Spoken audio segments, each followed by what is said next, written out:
Yesterday we started doing proofs and we were given an angle pair and then we proved the lines were parallel. We're going to go like the other way today. We're going to be given the lines are parallel first. If two lines are parallel, then what do we know about the angles? Well, if the lines are parallel, then I know my corresponding angles are congruent. I know my alternate interior are congruent, alternate exterior congruent. Same side, I remember same side exterior, supplementary. Those add up to 180. And same side interior would add up to 180. So it's just like yesterday, we're just going to start with, oh, if my lines are parallel, then I know these things. So let's look at the examples on the inside right. So right away I say given, proof. So I need to make my T-chart. Statements, reasons. 1, I always write down my given. So BC is parallel to EF and AB is parallel to CD. Got two lines parallel. That's new. Given. So I'm going to mark up my diagram here. BC, this line, is parallel to EF. And AB is parallel to DC. So I'm going to just quickly make tick marks there.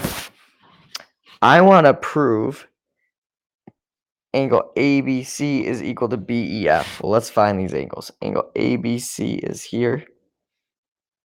BEF, B to E to F, is here.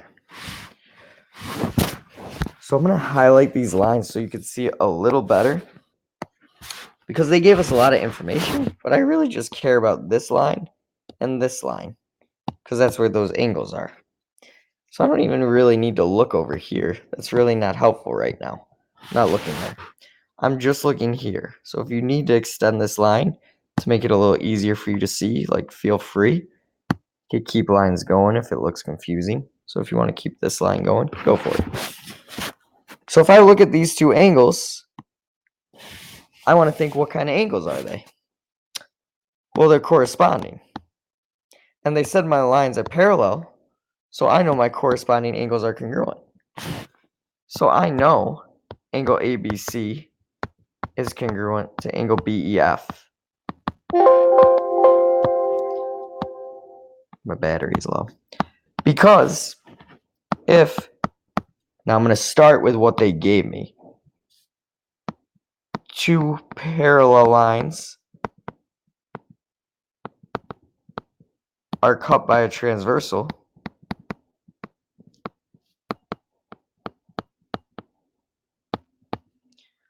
Well, then I know my corresponding angles are congruent. So I know they're equal because they told me they're parallel. So it's pretty simple. So let's look at the example on the right, the you try. Try that one. Pause the video quick so you can see if you get it right.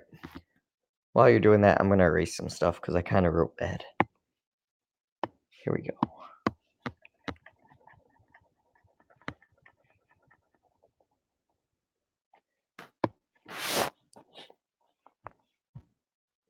So on this one, we're given LM is parallel, or angle L, or line L is parallel to line M. So these ones are parallel. We want to prove angle 2 and angle 11 equal 180. Well, here's angle 2. Here's angle 11. They're not equal, so I'm going to put one tick mark for this one, angle 2, 2 for 11. They add up to 180. Well, I just want to name these angles. What kind are they? Those are same side,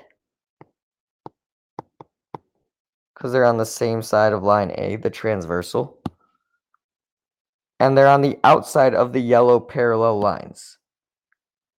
So they're same side exterior. Well, I know in parallel lines, same side exterior are supplementary. So they gave us that they're they were trying to prove that. So now I know angle 2 plus angle 11 equals 180. Because if two parallel lines are cut by a transversal, I know all my special angle properties. And one of them is So if two parallel lines are cut by a transversal, then my same side exterior angles are supplementary. That's it. So our key understanding for today, what must we remember when proving special angle pair relationships? If my lines are parallel, all the special angle relationships are true.